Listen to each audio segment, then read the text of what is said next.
আসসালামু আলাইকুম। অনলাইন ক্লাসের পক্ষ থেকে সবাইকে স্বাগতম। অনলাইন ক্লাসের ধারাবাহিক প্রক্রিয়া আজকে আলোচনার বিষয় হলো ষষ্ঠ শ্রেণীর চারুপাঠ বইয়ের 11 পৃষ্ঠার অর্থাৎ মিনু গল্পের যে বহু নির্বাচনীয় প্রশ্ন সৃজনশীল সেগুলো দেখে নেব এবং সৃজনশীল কীভাবে লিখতে হয় সেটাও দেখে নেব। তো চলো আমরা বহু নির্বাচনীয় প্রশ্নগুলো দেখে নিই এবং যারা আগের ক্লাসটি দেখোনি দ্রুত গিয়ে দেখে আসো। মিনুর সই কে? ক চাঁদ, খ সূর্য, গ মঙ্গল গ্রহ, ঘ শুকতারা। এখানে উত্তর হচ্ছে শুকতারা। যদি এখানে শুকতারা না থাকতো, শুক্র গ্রহ থাকতো, তো উত্তর হতে হচ্ছে শুক্র গ্রহ, কিংবা শুধু যদি গ্রহ থাকতো এটা হচ্ছে উত্তর হতো এখানে শুক্র গ্রহ বা শুধু গ্রহ, এই তিনটা যে কোনো একটা থাকলে হচ্ছে সেটাই উত্তর হবে। 2 নম্বর, মিনুর বাবা অনেক দূর বিদেশে আছে। এখানে দূর বিদেশে বলতে কোনটিকে বোঝানো হয়েছে? ক গ্রহ, খ আমেরিকা, গ পরপার, ঘ আকাশ। এখানে উত্তর হচ্ছে গ পরপার। পরপার দূর বিদেশে বলতে হচ্ছে যেখান থেকে ফিরে আসতে পারবে না, মানে সে মারা গেছে। এখানে মিনির বাবা হচ্ছে মারা গেছে, এজন্য তার মাসিমা তাকে কানে কানে বলছে তার বাবা হচ্ছে দূর বিদেশে গেছে। সে ছোট, তো এই জন্য তাকে বলা হয়েছিল তার বাবা দূর বিদেশে গেছে। তো উত্তরে এখানে হচ্ছে গ পরপার। উদ্দীপক পড়ো এবং 3 ও 4 নম্বর প্রশ্নের উত্তর দাও। মায়ের ভালোবাসা পাবার প্রচণ্ড আকাঙ্ক্ষা, মাকে না দেখার অব্যক্ত ব্যাকুলতা কলকাতায় থাকা ফটিকের মনকে আচ্ছন্ন করে রাখে। শহরের অনাত্মীয় পরিবেশ থেকে বাঁচার জন্য মাঝে মধ্যে তার মন কেঁদে ওঠে মা মা বলে। মায়ের কাছে ফিরে যাবার আশায় ফটিককে একদিন সবার কাছে চিরদিনের ছুটি নিয়ে অসীমের পথে পাড়ি জমায়। মানে সে হচ্ছে চিরদিনের ছুটি নিয়ে, মানে সে মারা গেছে, সবার কাছ থেকে বিদায় নিয়েছে। উদ্দীপকে মিনু গল্পের যে বিষয়টি লক্ষ্য করা যায় তা হচ্ছে ক আত্মীয়দের অনাদরের অবহেলা, খ প্রিয়জনের প্রতি মমত্ববোধ, গ প্রকৃতির প্রতি আকর্ষণ, ঘ শারীরিক অক্ষমতা। এখানে হচ্ছে প্রিয়জনের প্রতি মমত্ববোধ, খ উত্তর।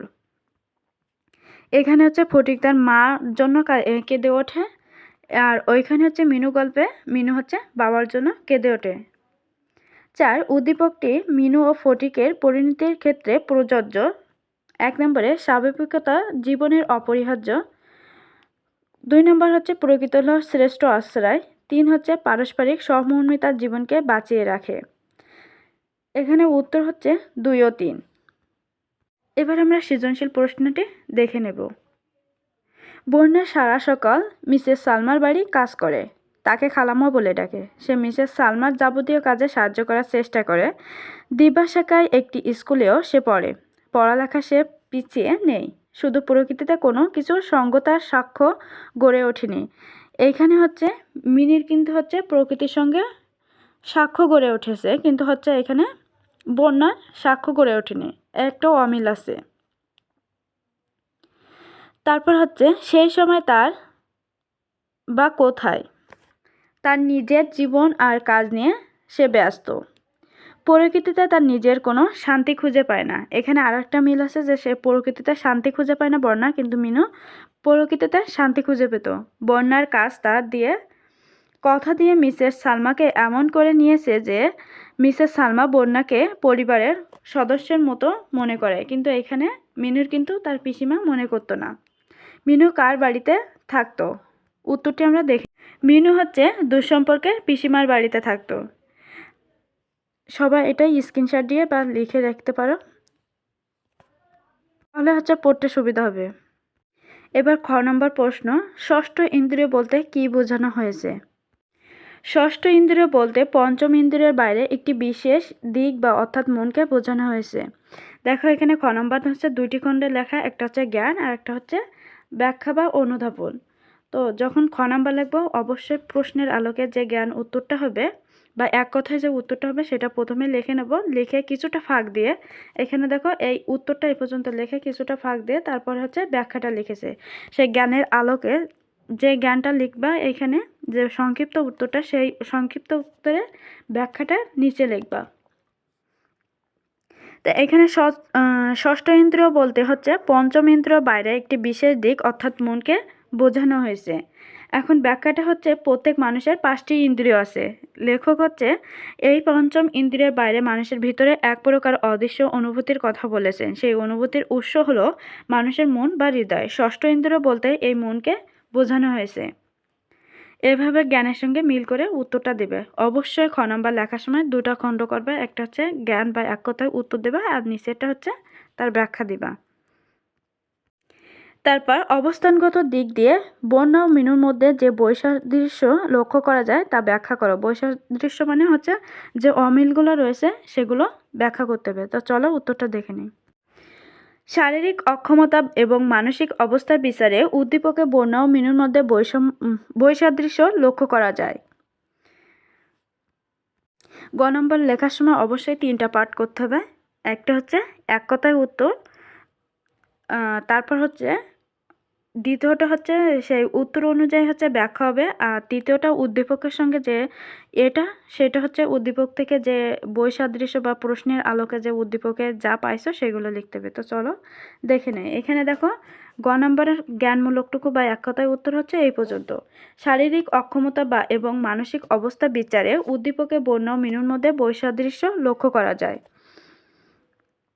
দিয়ে এই জ্ঞানটা লেখার পরে কিছুটা ফাঁক দিয়ে 1 থেকে 2 লাইন লেখার মতো ফাঁক দিয়ে তারপরে লিখবা হচ্ছে মিনু গল্পে মিনু বাক ও শ্রবণ প্রতিবন্ধী মেয়ে, বাবা মা না থাকায় দুঃসম্পর্কের আত্মীয়ের বাসায় থাকে সে।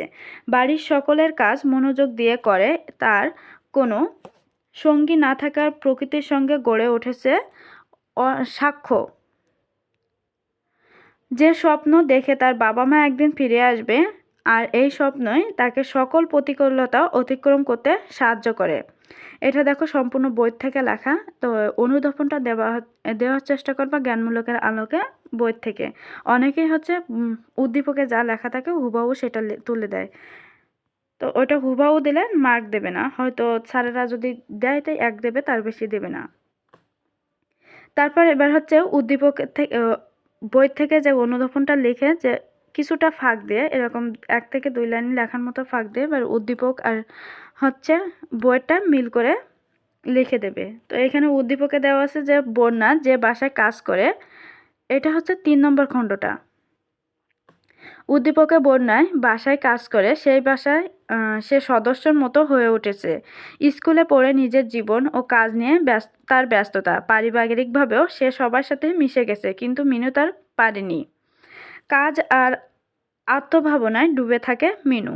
বন্যা তেমন দুঃখ না থাকলেও মিনুর মধ্যে বাবার জন্য প্রতীক্ষার কষ্ট লক্ষ্য করা যায়, তাই দুজনের মধ্যে অবস্থানগত বৈসাদৃশ্য লক্ষ্য করা যায়। আবারও বলছি, অবশ্যই গ নম্বর লেখার সময় 3টা পার্ট করে লিখবে। 1টা পার্ট, 2টা পার্ট, 3টা পার্ট। তারপর ঘ নম্বর বন্যার শিক্ষা ছিল প্রাতিষ্ঠানিক আর প্রকৃতি হচ্ছে মিনুর পাঠশালা। কথাটি বিশ্লেষণ করো। উত্তর দেওয়ার আগে আমরা ঘ নাম্বারটা লেখার হচ্ছে কৌশলটা দেখে নেই। ঘ নাম্বার হবে 4 পার্ট।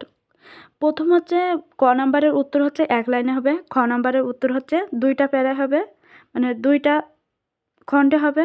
গ নাম্বারের উত্তর হচ্ছে 3টা খণ্ডে, আর ঘ নাম্বারের উত্তর হচ্ছে 4টা খণ্ডে। দেখো ঘ নাম্বারে 1টা 2টা 3টা 4টা খণ্ড। তো চলো আমরা উত্তরটা দেখে নেই। প্রথমটা সব কয়টা প্রশ্নের প্রথমটা হচ্ছে এক কথায় উত্তর হবে, তারপরে হচ্ছে ব্যাখ্যা, তারপরে হচ্ছে উদ্দীপকের সঙ্গে বইয়ের যে সাদৃশ্য এইগুলো লেখা লাগবে। তো চলো আমরা দেখে নেই। বন্যার প্রাতিষ্ঠানিক শিক্ষা লাভ করে মিনু শিক্ষা লাভ করেছে প্রকৃতি থেকে, এটা হচ্ছে জ্ঞান। তারপর হচ্ছে ব্যাখ্যা। মিনু গল্পে মিনুই একই সাথে বাক ও শ্রবণ প্রতিবন্ধী এবং পিতামাতা হারা এতিম। সাধারণ মানুষের ভালোবাসা না পাওয়ার প্রকৃতি সে আপন করে নিয়েছে। মনে মনে সে সৃষ্টি করেছে কল্পনার জগৎ। ভোরবেলা নতুন সূর্যকে নিজের জ্বলানো চুল্লির সঙ্গে তুলনা করতে তার ভালো লাগে। হলদি পাখি দেখে তার মনে পুলক জাগে। ভোরে শুকতারাকে নিজের সই বানিয়েছে, কেননা এত ভোরে সে তাকে সঙ্গ দেয়। প্রকৃতি থেকেই তিনি প্রতিনিয়ত শিক্ষা লাভ করে। এটা দেখো বই থেকে ব্যাখ্যা দেওয়া। তার পরেরটা হচ্ছে অন্যদিকে উদ্দীপকে বন্যার বাড়ি কাজ করলে সেও পেয়েছে গৃহকর্তার ভালোবাসা। সে স্কুলে গিয়ে শিক্ষা লাভ করার সুযোগ পায়, অর্থাৎ পরিবারের সদস্যের মতোই জীবন অতিবাহিত করে, তাই তাকে প্রকৃতি থেকে শিক্ষা নেওয়ার প্রয়োজন পড়ে না। দেখো, এটা হচ্ছে উদ্দীপক থেকে লেখা তৃতীয় খণ্ডটা। এবার হচ্ছে দ্বিতীয় খণ্ড এবং তৃতীয় খণ্ড মিলায়ে হচ্ছে চতুর্থ খণ্ডটা লেখা। অর্থাৎ বন্যা প্রাতিষ্ঠানিক শিক্ষালাভের সুযোগ পেলেও মিনু তা সম্ভব নয়। সে বিরূপ সমাজে বসবাস করা মানুষের সহানুভূতি পাচ্ছে না, আর তাই পাঠশালার ও প্রকৃতি থেকে মিনু শিক্ষা লাভ করেছে। প্রকৃতি তার নিয়মের মাধ্যমে মিনুকে শিক্ষা দিয়ে চলছে। তো প্রথমে আমি আবারও বলছি, গ আর ঘ লেখার সময় কেউ উদ্দীপক লিখবে না, সব মিলাই লিখবা। প্রথমে হচ্ছে জ্ঞানমূলকটা দিবা, তারপরে হচ্ছে অনুধাবন মানে ওই জ্ঞানমূলকের আলোকে ব্যাখ্যাটা দিবা। তারপর 3 নম্বর প্যারা হচ্ছে গ নাম্বারে হচ্ছে উদ্দীপক এবং ওই ব্যাখ্যাটা হচ্ছে, যেটা হচ্ছে ঘ নাম্বারের লাস্ট অংশ, গ নাম্বারে সেটা তৃতীয় প্যারা, মানে উদ্দীপক এবং ব্যাখ্যা মিলে লিখতে হবে। আর হচ্ছে ঘ নাম্বারের যে তৃতীয় প্যারাটা সেটা হচ্ছে উদ্দীপক দেখে মেন টপিকগুলো লেখা। এইভাবে লিখলে অবশ্যই নাম্বার পাবে। ধন্যবাদ সবাইকে সাথে থাকার জন্য। পরবর্তী ক্লাস দেখার জন্য আমন্ত্রণ রইল। যারা এখনও চ্যানেলটিকে সাবস্ক্রাইব করেন দ্রুত সাবস্ক্রাইব করে পাশে থাকুন। ধন্যবাদ সবাইকে।